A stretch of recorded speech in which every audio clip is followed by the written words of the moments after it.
श्री स्वामी समर्थ मंडळी, 29 मार्च रविवार, कामदा एकादशीचा हा अतिशय पवित्र दिवस.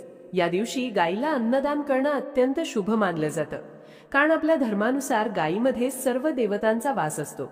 त्यामुळे गायीची सेवा केली तर थेट देवतांची कृपा आपल्या जीवनावर होते. या दिवशी तुम्ही एक सोपा पण प्रभावी उपाय करा. थोडीशी चणा डाळ घ्या आणि ती 2 ते 3 तास पाण्यात भिजत ठेवा. त्यानंतर ती बाहेर काढून त्यावर एक छोटासा गुळाचा तुकडा ठेवा. ही वस्तू गायीला खाऊ घालायची आहे. गायीजवळ गेल्यानंतर सर्वप्रथम तिच्या कपाळावर हळद कुंकू लावा. नंतर थोडंसं पाणी तिच्या पायांवर अर्पण करा आणि मग ही चणा डाळ व गुळ तिला खाऊ घाला. हा उपाय करताना मन शांत ठेवा आणि आपल्या मनातील इच्छा स्पष्टपणे व्यक्त करा. गायीला अन्न दिल्यानंतर शक्य असेल तर तिची प्रदक्षिणा करा. प्रदक्षिणा करताना ओम नमो भगवते वासुदेवाय हा मंत्र जपा. यामुळे तुमच्या जीवनातील अडथळे कमी होण्यास मदत होते आणि आर्थिक अडचणी हळूहळू दूर होऊ लागतात.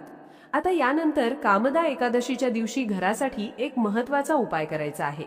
सकाळी लवकर उठून स्नान करावं. स्नानाच्या पाण्यात चिमूटभर हळद टाकली तर शरीर आणि मन शुद्ध होतं. यानंतर एका तांब्याच्या भांड्यात पाणी घ्या. त्यात थोडी हळद आणि शक्य असेल तर गंगाजळ मिसळा. हे पाणी घराच्या मुख्य दरवाजावर शिंपडा. यामुळे नकारात्मक ऊर्जा कमी होते आणि घरात सकारात्मक वातावरण तयार होतं. त्यानंतर हळदीचा गंध तयार करून मुख्य दरवाजावर स्वस्तिक काढा. उंबरठ्यावर हलकं हळदीचं लेप लावा. हा छोटासा उपाय घरातील वादविवाद, तणाव आणि अडचणी कमी करण्यासाठी उपयुक्त ठरतो. संध्याकाळच्या वेळी 11 दिवे लावा. कणकेचे किंवा मातीचे दिवे चालतील. प्रत्येक दिव्यात तूप किंवा तेल घालून वात लावा आणि शक्य असेल तर प्रत्येक दिव्यात एक लवंग टाका.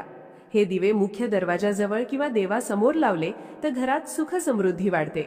कामदा एकादशीच्या दिवशी तुळशीजवळ दिवा लावणंही खूप शुभ मानलं जातं. दिवा लावल्यानंतर ओम नमो भगवते वासुदेवाय या मंत्राचा जप करा. यामुळे मन शांत होतं आणि सकारात्मक ऊर्जा वाढते. या दिवशी शक्य असेल तितकं दान जरूर करा. अन्नदान, पाणी देणं किंवा छोटंसं का होईना पण गरजूंना मदत करणं, यामुळे पुण्य वाढतं आणि घरात लक्ष्मीचा वास टिकतो. महत्त्वाचं म्हणजे कोणताही उपाय करताना श्रद्धा आणि विश्वास ठेवा. मनापासून केलेली छोटी प्रार्थना सुद्धा मोठं फळ देऊ शकते. कामदा एकादशी हा दिवस तुमच्या जीवनात बदल घडवू शकतो, जर तुम्ही तो श्रद्धेने साजरा केला तर. त्यामुळे हा दिवस वाया जाऊ देऊ नका. शांत मनाने, सकारात्मक विचारांनी आणि विश्वासाने हे उपाय करा. श्री स्वामी